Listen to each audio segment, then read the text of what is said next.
Hello, I'm Shelley Swanlund, Vice President Business Banking at CIBC, and I'm here today with Sean Foran, Managing Director, Business Transition Planning. Sean's here to answer a few questions about some issues that face business owners as they're thinking about business transition.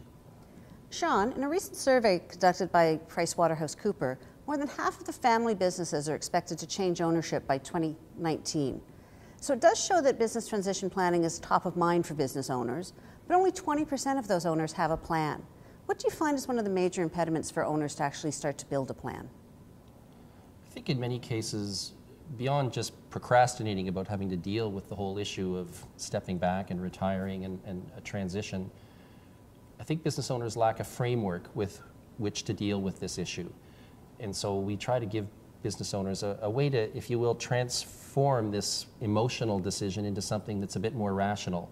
For instance, identifying the key stakeholders, the shareholders, the family, the business itself, focusing on the business itself, and thinking through what does the business really need from the next leader going forward, and then taking that criteria and trying to apply that to potential successors. It's a way to make the decision a little more objective, a little less subjective. There are other things that we can do. We ask questions that get at the elephants in the room, if you will, for the key keep or sell options. Grooming a successor might be something highly desirable, but is the successor going to be the right person? Is the next generation child the one that can really move the business forward? That can be a very contentious issue, and everyone has an opinion on it. So if you think about that, and you're looking at transitioning your company, and you're looking at who you want to succeed you in your company, are there benefits to grooming your children to be your successor versus looking at a third-party option? I think there are benefits if you can achieve a state where being a family, working in business together works for you and not against you.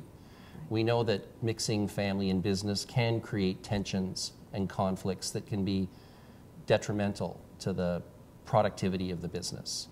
But by the same token, families share a common bond and a love and a devotion to one another that can be very powerful if they can come together and, as I say, be a family that being together in business works for them, not against them. So from that standpoint, I think there can be huge advantages if there is a common vision about what's best for the family and what's best for the business going forward. But there are also tax benefits. If parents want to transition to the next generation, there is tax-paid value sitting in the retained earnings balance, and that can be isolated in a certain class of shares, and those shares can be transferred to the next generation. Mom and dad will pay no tax. And so that would be a very efficient way for them to take money out of the business as opposed to selling to a third party. And is that unique if you kind of keep the business in the family? Can you do that if you do sell to a third party, or is it different for the family? There are unique options between parents and children that achieve more efficient tax results. Sounds interesting. Sean, thank you very much for joining us today. Sean Foran, Managing Director, Business Transition Planning at CIBC.